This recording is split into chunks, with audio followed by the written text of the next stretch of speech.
Hello all, welcome to my channel. ఈరోజు SRH versus KKR match జరిగింది.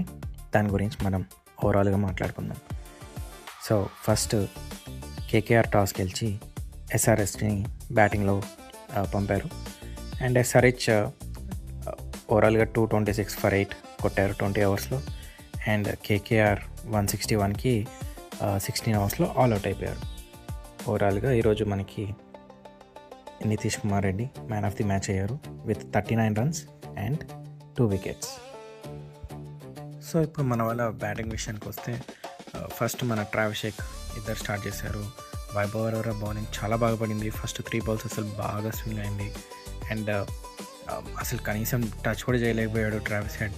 But లాజికల్గా ఆలోచించి 6th ball భలే కొట్టాడు 4. పవర్ ప్లేలో చాలా బాగా కొట్టారు మన వాళ్ళు రన్స్. అసలు యాక్చువల్గా అరౌండ్ 84 అనుకుంటాను మన వాళ్ళు. This is the highest power play runs of the season for now. So చాలా బాగా కొట్టారు అసలు మన వాళ్ళు. Travis head and Abhishek almost 40 runs కొట్టిన తర్వాత ఇద్దరు అవుట్ అయిపోయారు. అండ్ ఇషాన్ కిషన్ కూడా అరౌండ్ 14 runs దగ్గర మనకి రింకు సింగ్కి క్యాచ్ ఇచ్చి అవుట్ అయిపోయాడు. రింకు సింగ్ చాలా బాగా కొట్టాడు అక్కడ క్యాచ్. రింకు సింగ్ అసలు quickest fielder of the out field. అసలు రింకు సింగ్ దగ్గర మనం ఛాన్స్ తీసుకోకూడదు అటు సైడ్. సో అలాంటి ఫీల్డర్కి మనం కొడితే మరి ఆబ్వియస్గా అసలు నార్మల్గా కొట్టలేదు అనికేత్ వర్మ క్యాచ్.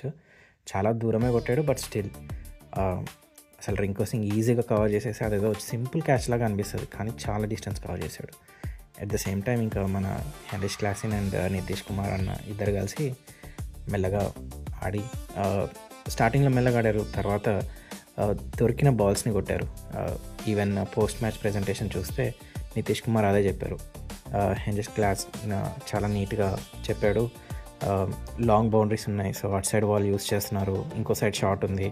ఒక ఫ్యూ బాల్స్ అన్న మనకి దొరుకుతాయి, దొరికిన బాల్స్ని కొడదామని చెప్పేసి వెయిట్ చేసి అలానే బ్యాట్ బాల్స్ వేయంగానే, బ్యాట్ బాల్ అంటే ఏం లేదండి, జస్ట్ మనకి ఆ ఉన్న గ్రౌండ్ ప్రకారం ఎట్ సైడ్ అయితే షార్ట్ ఉందో అటు సైడ్ వాళ్ళు బాల్ చేశారు అంటే మన వాళ్ళు ఇంకా దంచి కొట్టడం అన్నట్టు.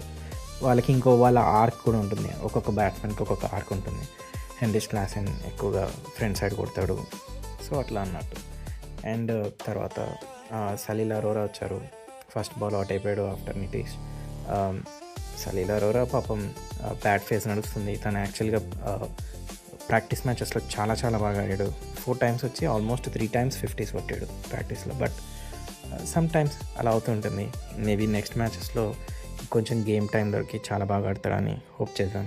అండ్ దెన్ ఫైనల్గా హర్ష్ దుబే అండ్ శివాంగ్ ఇద్దరు మెల్లమెల్లగా ఒక 2 4s and 1 4 కొట్టి ఓవరాల్గా స్కోర్ని 226 వరకు లాగారు. Shivang is a very interesting pick, నాకైతే అది అనిపించింది. ఎందుకంటే నేను తినని ప్రాక్టీస్ మ్యాచెస్లో కూడా చూశాను. అసలు చాలా బాగా కంట్రోల్ చేస్తాడు బౌలింగ్. సో బౌలింగ్ సైడ్ ఇప్పుడు మాట్లాడుకుందాం నెక్స్ట్. అండ్ స్ట్రోక్ ఆల్రౌండర్ బాగానే కొట్టాడు. మీరు చూస్తే 4 కూడా చాలా బాగా కొట్టాడు. ఆఫ్ కోర్స్ కొన్ని బాల్స్ మనకి హిట్టింగ్లో ఉంటారు కాబట్టి అది వైడ్ ఉండేసరికి లాస్ట్ బాల్ అవుట్ అయిపోయాడు. సో కేకేఆర్ బౌలర్స్ సైడ్స్ వస్తే పాపం వాళ్ళకి ఇంజూరీ కన్సర్న్స్ వల్ల చాలా బౌలర్స్ లేరు. మనకు ఆల్రెడీ తెలిసిందే, ముస్తాఫిజుర్ని బంగ్లాదేశ్ టెన్షన్స్ వల్ల మనం తీసేసాము. తర్వాత పతిరానా ఏమో ఇంజురీతో అవుట్ అయిపోయాడు. సో మ్యాక్సిమం ఇన్ఎక్స్పీరియన్స్డ్ బౌలర్స్ ఉన్నారు. సో ఇప్పుడు వైభవ్ అరోరా స్టార్టింగ్లో చాలా బాగా వేశాడు. బట్ స్టిల్ మన వాళ్ళు సెకండ్ ఓవర్ అంటే వైభవ్ అరోరా సెకండ్ ఓవర్లో ట్రావిస్ హెడ్ మామూలుగా కొట్టలేదు, చాలా బాగా ఆడేశాడు. And next Sunil Narine first over చాలా బాగా వేశాడు. పవర్ ప్లేలో 3 runs వచ్చినాయి. బట్ ఓవరాల్గా నెక్స్ట్ ఓవర్లో మళ్ళీ మన అభిషేక్ అన్న తగులుకొని బాగా కొట్టాడు. అండ్ వరుణ్ చక్రవర్తిని నాకు తెలిసిందే ఫస్ట్ ఓవర్లోనే మన అభిషేక్ అన్న తగిలి గట్టిగా ఇచ్చాడు. ఫస్ట్ ఓవర్లోనే 25 runs. దాంతో కాన్ఫిడెన్స్ తగ్గిపోయింది పాపం వరుణ్ చక్రవర్తికి. But still hope he recovers well అనుకుందాం, మంచి ఫామ్లోకి రావాలని కోరుకుందాం. కార్తిక్ త్యాగి నేను అసలు యాక్చువల్గా సర్ప్రైజ్ అయ్యాను, చాలా బాగా వేశాడు అసలు బౌలింగ్. చూస్తే 150 వరకు టచ్ అయ్యాడు, ఆల్మోస్ట్ 149 అసలు పేస్. సడన్గా మళ్ళీ 111 స్లోవర్ బాల్స్ చాలా బాగా వేశాడు.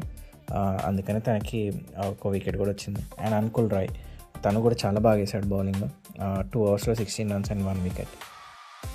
ఇప్పుడు కేకేఆర్ గురించి మాట్లాడుకుంటే రహానే అండ్ ఫిన్ ఎలన్ వచ్చారు. ఇద్దరు బాగానే ఆడారు. యాక్చువల్గా ఫిన్ ఎలన్ అసలు ఫస్ట్ ఓవర్లో డేవిడ్ పెన్ వేసుకున్నాడు. ఫస్ట్ ఓవర్లోనే 25 runs బాగా పెట్టాడు అసలు. దాని తర్వాత హర్ష్ దుబే వచ్చి అసలు ఒక అసలు సేమ్ సెకండ్ బాల్లోనే వేసాడు, థర్డ్ బాల్ కూడా. బట్ అసలు భలే వేసాడు. అది నేనైతే ఎక్స్పెక్ట్ చేయలేదు అలా అవుట్ అవుతాడని. సో ఎడ్జ్ తీసుకొని బాటమ్ ఎడ్జ్ అవుట్ అయిపోయాడు ఫినాలేను, స్ట్రైక్ క్యాచ్ ఇచ్చి. అండ్ దెన్ తర్వాత రఘువంశీ కూడా చాలా బాగా ఆడాడు. కాకపోతే ప్రాబ్లం ఏంటంటే రహానే చూస్తే మీరు పోస్ట్ మ్యాచ్లో అదే చెప్పాడు, తను స్పీడ్గా పరిగెత్తేస్తున్నాడు, అందుకని అంటే కొంచెం తుత్తర్లాగా అనిపించాడు అన్నట్టుగా. నాకు కూడా అదే అనిపించింది. పాపం ఆల్మోస్ట్ 3 రన్అట్స్ జనరేట్ చేశాడు ఈరోజు. చాలా బాగా ఆడాడు రఘువంశీ. 52 కొట్టాడు 29 బాల్స్లో. అండ్ రింకు సింగ్ కూడా చాలా బాగా ఆడాడు. బట్ స్టిల్ నితీష్ కుమార్ రెడ్డి అసలు చాలా బాగా వేశాడు. పోస్ట్ మ్యాచ్ ప్రజెంటేషన్లో నితీష్ కుమార్ రెడ్డి చూస్తే చెప్పాడు, కొన్ని బాల్స్ గ్రిప్ అవుతున్నాయి, కొన్ని బాల్స్ ఏమో స్పీడ్గా వెళ్ళిపోతున్నాయి బౌలర్స్ మీదకి, బ్యాట్స్మెన్ మీదకి అని. అలానే మీరు చూస్తే రింకు సింగ్ది అలానే తన వేసిన బాల్ గ్రిప్ అవ్వకుండా రష్ చేసింది బ్యాట్స్మెన్ని, అంటే స్పీడ్గా వెళ్ళిపోయింది బాల్. అందుకనే తనకి ఎడ్జ్ తీసుకొని పైకి లేచింది రింకు సింగ్ది. సో అలానే వికెట్ వచ్చింది. అండ్ అంకుల్ రాయ్ కూడా ఈజీ కాటన్ బాల్ ఇచ్చేసాడు. తర్వాత మనకి రమన్దీప్ వచ్చాడు అండ్ సునీల్ నారాయణ్. తర్వాత వాళ్ళు కూడా ఏం కొట్టలేకపోయారు. And next Kartik Tyagi and Varun Chakravarthy and Vaibhav Arora lower down అసలు ఏం ఆడలేకపోయారు. వాళ్ళు ఎక్కువగా బాల్ గ్రిప్ అవుతుంది సెకండ్ హాఫ్లో, సో అందుకని కొట్టలేకపోయారు.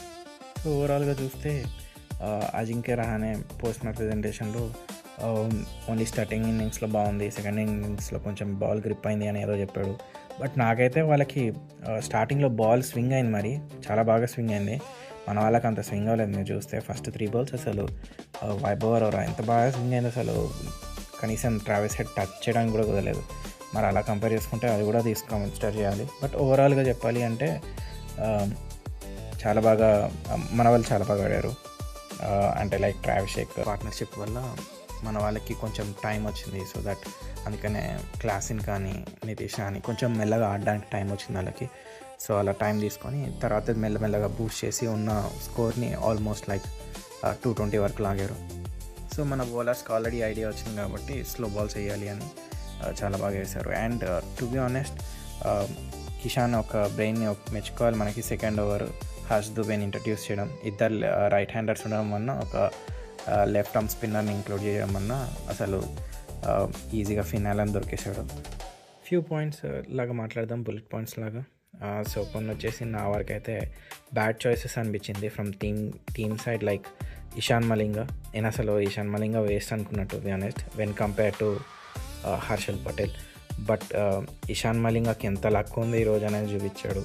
2 రన్అట్స్ తన వల్లనే అయినాయి, ఒకటేమో కాలికి తగిలి. అండ్ నెక్స్ట్ పాయింట్ అదే మనకి ఫస్ట్ అంక్రీష్ రఘువంశీది. యాక్చువల్గా కెమెరూన్ తప్పు టు బి ఆనెస్ట్. ఎందుకని అంటే కెమెరూన్కి బాల్ కనిపిస్తుంది, రఘువంశీకి అసలు బాల్ కనిపించట్లేదు తనకి ఎంత దూరం ఉంది అని. సో అప్పుడు కాల్ తీసుకోవాల్సింది కెమెరూన్ గ్రీన్, ఏదో చిన్న పిల్లలాగా శుభ్రంగా పరిగెత్తేశాడు నాకు. So that's a wrong from Cameroon green. దానికి మాత్రం రఘువంశీది ప్రాబ్లం కాదు. బట్ నెక్స్ట్ రన్అట్ మాత్రం రఘువంశీదే. ఎందుకంటే చేతిలోకి వెళ్ళింది బాల్ మలింగాకి, మంచిగా పరిగెత్తేసుకుంటూ వెళ్ళిపోయాడు. అండ్ రింకు సింగ్ క్లియర్గా అటే చూస్తున్నాడు ball side. So at least call అన్నా క్లియర్గా ఉండాలి, ఆ కాల్ కూడా సరిగా చేయలేదు. సో అందుకనే అవుట్ అయిపోయాడు. అండ్ నెక్స్ట్ ఇమీడియట్ పాయింట్ వచ్చేసి యాక్చువల్గా కెప్టెన్ అజింక్య రహానే ఓకే కొన్నిట్లో స్ట్రగుల్ అవుతారు బ్యాట్స్మెన్, ఓకే. బట్ యాక్చువల్గా సునీల్ నారాయణ్ ఎందుకు కింద పంపించాడో తనకే తెలియాలి. 2 సిక్సెస్ కొట్టాడు సునీల్ నారాయణ్. అదే ఒకవేళ స్టార్టింగ్లో వచ్చి ఉంటే యాక్చువల్గా చాలా బూస్ట్ అయ్యేది వాళ్ళకి. మేబీ వాళ్ళ టీమ్ కాంబినేషన్లో ఇంకోసారి చెక్ చేసుకోవాలి. లెఫ్ట్ రైట్ వస్తుంది మంచిగా. స్టార్టింగ్లో వాళ్ళు చూస్తే ఒక్కరు కూడా లెఫ్ట్ లేరు, అందరు లైన్గా రైట్ హ్యాండర్స్ 4 మెంబర్స్ ఉన్నారు. లెఫ్ట్ హ్యాండర్ని వేస్తే వాళ్ళు దొరికేస్తారు ఈజీగా ఏదో ఒక దాంట్లో. వాళ్ళ టీమ్ కాంబినేషన్ సరిగా సెట్ అవ్వట్లేదు. మేబీ నెక్స్ట్ మ్యాచెస్లో కొంచెం సెట్ చేసుకుంటారు అనుకుందాం. అండ్ రానే చెప్పినట్టు పోస్ట్ మ్యాచ్లో కొంచెం కెమెరూన్ కూడా బౌలింగ్ వేస్తే వాళ్ళు కూడా మెల్లగా సెట్ అవుతారు. ఓవరాల్గా those are the points guys. నాకైతే అలా అనిపించింది. మీకు ఎలా అనిపించింది? లైక్ రఘువంశీ ఎలా పరిగెత్తాడు అనిపించింది. And at the same time Abhishek catch మీకు ఎలా అనిపించింది? అది నిజంగా వరుణ్ పట్టాడా లేదా?